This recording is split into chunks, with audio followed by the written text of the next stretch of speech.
Alright guys, welcome back to the channel. Tonight we're going to be talking about this 2017 F250 and what we're going to be doing to this. I don't know if you are a plow dude and have interest in adding a second battery to up your electrical load to support the demand of all your electronics. If you're interested, check this video out and I'm going to show you how to do it. Check it out.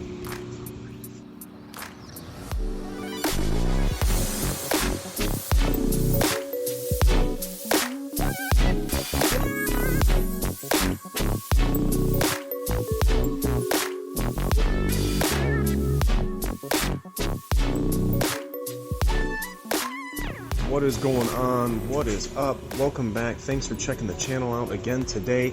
And what we're going to be talking about, adding a second battery to a truck that was only equipped with a single battery. Ford actually has a procedure out to do so. It is quite lengthy, but it outlines everything that you're going to need to do to add that to your vehicle. And I'm trying to see some of the numbers around here, but I do not see the technical service bulletin. This is not going to be something that's covered under warranty. This is going to be an upgrade that would be at the cost to you. Some of the first things that we're going to do is actually drain the coolant, because we are no longer going to be using this stock degas bottle. Now that's going to require us to remove this vacuum regulator using these two ears, and that's going to pull up. We're going to be taking that off and taking the clip out to take off this hose. Now, some of the things that we're going to have to do to the battery, we're going to be adding cabling, obviously, because how are we going to get the electrical side over to the driver's side from the passenger side? And we are going to actually be installing a new negative cable end, and we're going to be adding the stock harness to that cable end, as well as the ground side for this cable. And we're going to be reusing the positive and adding both a positive and negative on the driver's side. Now, we've already gone ahead and removed all of the quick pull pins, the push-type retainers holding the plastic shroud over the radiator. We're going to go ahead and pop that out, and it's going to give us a little more access to where we're going to be running our cables. Now, some of you guys might be wondering if this can be used with any kind of battery you want. As long as it is a top side posted battery, I would say yes. I would recommend that you have two of the same batteries, or if the battery that you currently have is older, I'd recommend replacing this battery and have two full capacity batteries, because we don't want to get into an instance where this battery is weak and is actually going to leach power and voltage to this battery, and it's not going to be conducive to running our electronics. Alright, we're going to get started. I'm going to get this degas bottle out, fully removed. I'm going to try not to make a mess, because I've already drained the coolant low enough to where there is not going to be any coolant in the degas bottle. And we're going to get it in, and I'm going to show you guys what it looks like. Alright guys, the degas bottle is about to come out. I've gotten all the bolts loose. I've gotten the coolant line off, and like literally it's just going to lift out. Now, we are not going to be reusing this for the new application, so make sure to dispose of this properly. Alright, degas bottle out, and some of the things you guys might run into with it already being a plow vehicle, you might have to relocate some of the plow stuff, because a lot of guys are going to want to mount the wiring and the modules on this side because there's nothing there.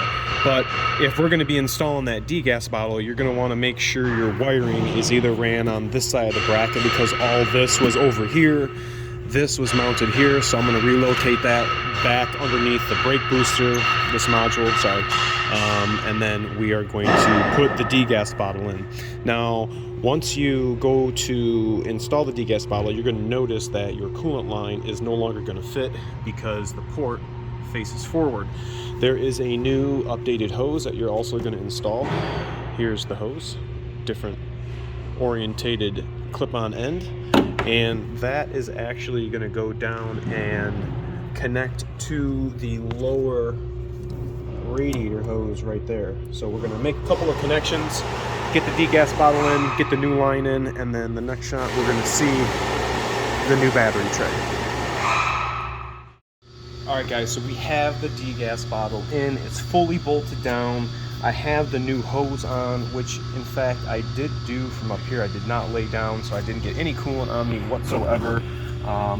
The vacuum for the 4x4, that little regulator you guys saw, was pretty self-explanatory. It goes into the same little hole that was on the older one, just in a different location. Same with the little circular one here. The electrical connector, self-explanatory. But right now we have the resting place for the secondary battery.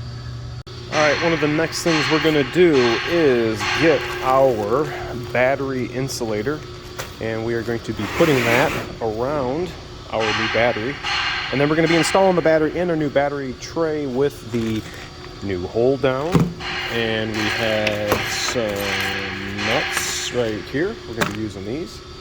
So battery installation, I think this is a no-brainer. Anybody that wants to do this can use whatever battery they said. We already went over what my recommendations were in the beginning, but I would definitely recommend using the little battery blanket to keep the battery at an adequate temperature, so you don't wind up having a block of ice, because a block of ice isn't going to do jack diddly. Alright, you guys can see right here, look at that. Totally factory looking. Battery installed, degas bottle installed, clamped down into its OE position. So far so good, installation coming along as planned. I am really starting to think that this is actually the diesel degas bottle and battery tray, only for the fact that when I was putting it in, I didn't realize the part number until I realized, like, why do I have this here and then this hole down here? This is where we attach our intercooler. So I think this is the coolant jug for the 6.7, and here is where we attach our battery retainer. So I don't know why I didn't think about that in the beginning, but that is what it appears to be.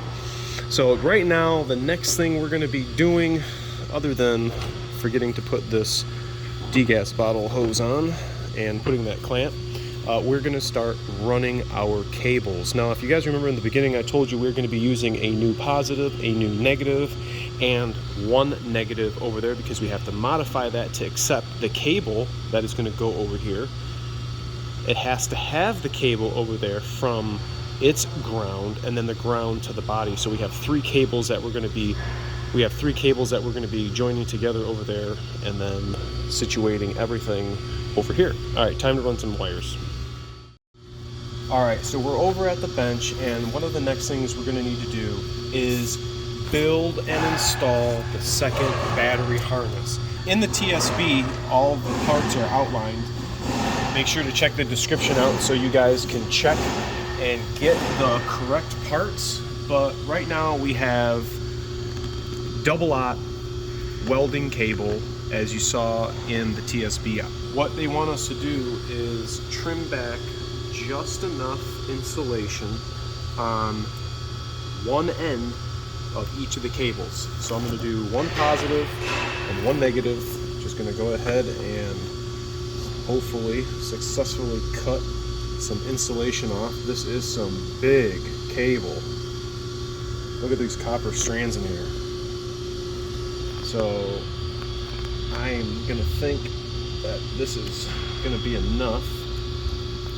I'm going to try to, well, I guess I got it all the way around. Get this little paper out of here. Okay, now let's test fit. We have a double-aught battery cable end eyelet. So let's see if this goes in here like it should, and it does. Check that out. Just enough to put in there, so you guys can pretty much see that's the amount that I trimmed off. So it's going all the way in there. Now, some of you guys might be asking if we are going to be soldering this. I am not going to be. The instructions only say to use a tool like this. But before I do so, I just want to cut some insulation. I'm going to cut some heat shrink. get it prepared. I'm going to need one for the other side. Positive.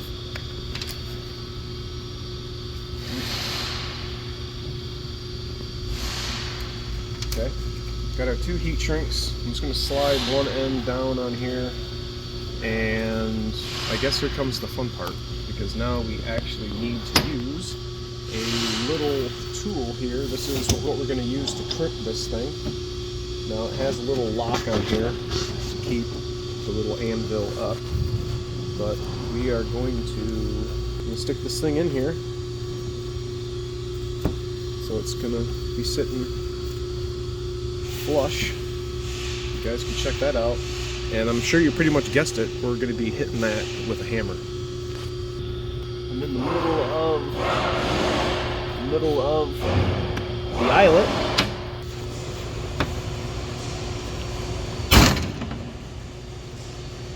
Okay, let's see what it looks like.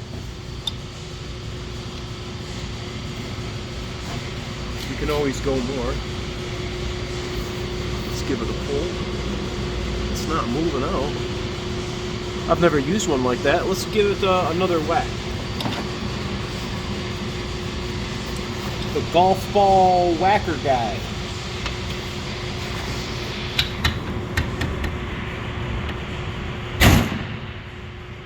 There we go. That was a big one. Okay, inspect the end. I don't know, guys. I think I like that. It's not wiggling at all. I can dig that. All right. I think the next step would be some heat shrink. We'll go all the way to the end like that. All right. This isn't the delicate heat shrink. It's some big boy stuff. I'm gonna use the matte gas. Go ahead and melt that down. Do the other side.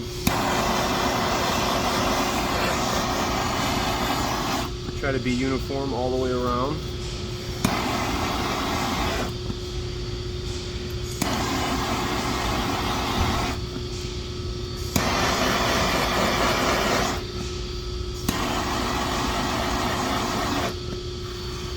I think that looks alright. What do you guys think?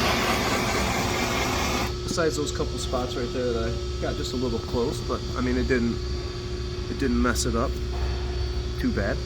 I think that looks good. Heat shrinked around, so now I'm going to repeat this step for the positive side, and we're going to have 2 identical cable ends ready attached to the passenger side battery.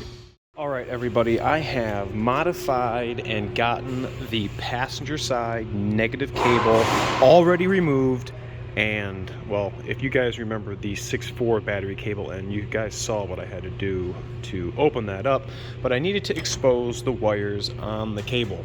Now we are not going to be using this anymore, but this is the factory ground cable that was coming to the battery, and we have secured a nice new eyelet. Everything's heat shrink taped back on and ready to rock and roll. Additionally, on the negative cable end, there is a ground strap actually going to the body down here. You're going to need to do the same to that. Now, if this was a plow truck, or if it is a plow truck, there's been always aftermarket stuff on the battery cable ends. There was one on the negative side. Looks like maybe for the salt spreader in the back, that was on the negative. So just note that although you are going to have a few cables tethered to the new stud on the new battery cable end, don't forget you're going to need to make enough room to add on whatever accessories you've taken off. Now the new battery cable end, I have a bunch of them sitting here. Check them out. This is the part number you're going to be using. But check it out. This is all I want right here. This is going to go on our negative terminal on the battery. It's going to sit something like this. Whatever is going to allow you to orientate it the best, because we're going to have to sit, probably in here something like this. And then this one's going to have to come down on here like this. So we'll kind of do something like that, and that will allow us to still put our accessories that were on here. So I'm going to get this all situated. I'm going to show you what the final outcome looks like with everything secured down onto the passenger side of the battery. Alright folks, here is my final assembled battery. I was telling you there was a lot of stuff hooking to the negative, but I tried to make do with what I had, and I feel that right now this is going to be the best outcome that I can have. This junction box, I just thought, hey, I'll just put on that stud, not going anywhere. This one, unfortunately, I did have to zip tie around the battery holder. There was no way to secure that properly. However, this did go to the positive cable. Well, this little pigtail is feeding power to this side of the mega fuse. Why don't I just tap off this stud? This is just like I was hooking it to the battery. So I did that, relocated this to make it just a little more cleaner for assembly. Now I have gone ahead and installed the big girthy Bertha battery cables, and I have ran them accordingly. I actually went underneath the radiator support and took out these foam isolators, which wind up ripping when you do the radiators anyway, and have just kind of ran everything along the core support and radiator. Now if you come over here to the driver's side, I have everything mocked up, again coming underneath the radiator support, and my final spot is going to be right here. Very factory looking location and accessibility for the cables so far. So the last thing I'm going to really do is I'm going to tighten up all this, and I'm going to put on some terminal ends. I'll see you in the next shot. Alright folks, I am all done. Here is the secondary battery fully installed. Cables, yeah, everything looks great. Ran everything under the core support. Here's our junction on the passenger side, and once you're complete, you're going to fill up the cooling system, and we have one more thing to do, and this is how I protect my battery terminal. This is the last step. This is how I protect my battery terminals. We have high temp black spray paint, and we're gonna apply a coating to the battery cable ends. I love the smell of spray paint. Coat those up. I'll let it dry and do another coat. But when you're done, this is what it's gonna look like, and this is what she's gonna sound like. We're gonna fire it up. We have full electrical power, and the problem we were having was our plow was actually shutting down our truck because it could not keep up with the electrical load. I want you guys to tell me in the comment section below if you are experiencing a high electrical load demand on your plow truck, and if you need to install that Ford secondary battery kit. Tell me what you think about this in the comment section below. Remember to like, comment, sub, share, and I'll see you guys all next time. See ya!